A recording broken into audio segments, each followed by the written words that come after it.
Just to add on from the previous video for client 1, I accidentally missed out the evaluation of the health screening tests. So here I'm going to evaluate the resting heart rate, blood pressure, body mass index and waist to hip ratio tests. So the strengths of the client's resting heart rate was that their reading of 80 beats per minute was still an acceptable reading within the parameters, as some sources say that an average heart rate can be between 65 to 100 beats per minute. And another strength is that it could easily be adjusted to move into the average category, because it's obviously only 5 beats per minute above the average, so it can easily be adjusted with changing of the lifestyle. So the areas of improvement was the resting heart rate was in the below average category, so this is something that the client can start to work on. As I said, a decrease would fit into the average category, so they haven't actually got to do that much to change it, but it would just be beneficial in the long term for them to decrease their resting heart rate, just to make their risk of cardiovascular diseases and other long-term health effects less. In terms of blood pressure, they had a good blood pressure. It was around the average the average blood pressure is 120 over 80 millimeters of mercury, and the client's was 110 over 70, which is great.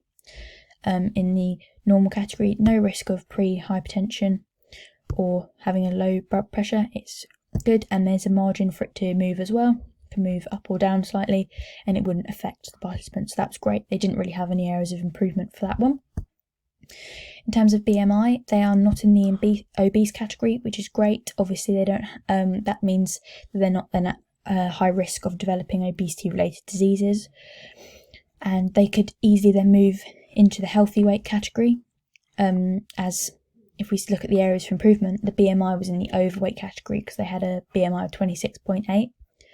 So this is obviously a little bit of a concern, because there is potential for them to move into the obese category, but there is definitely the potential for them to move into the healthy weight as well if they make the right choices. But yeah, if they don't change their lifestyle choices, then this will have a negative effect on their health.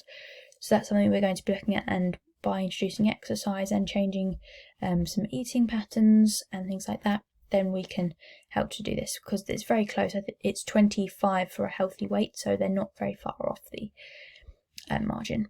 In terms of waist-hip ratio, there wasn't really many strengths. This was the client's weakest test. The waist-hip ratio was 1.41 when the average should be for a male of his age was 1.04, so it's significantly below average. In terms, it's quite poor. This means that he has a high risk of developing obesity-related diseases. So the main target from this for the areas of improvement is to decrease his waist-hip ratio significantly to get it to that average margin, and then potentially to decrease that even more to get it to an excellent category. But this is the main focus, as his other ones weren't too bad and they can be lightly adjusted, whereas this one was quite significant.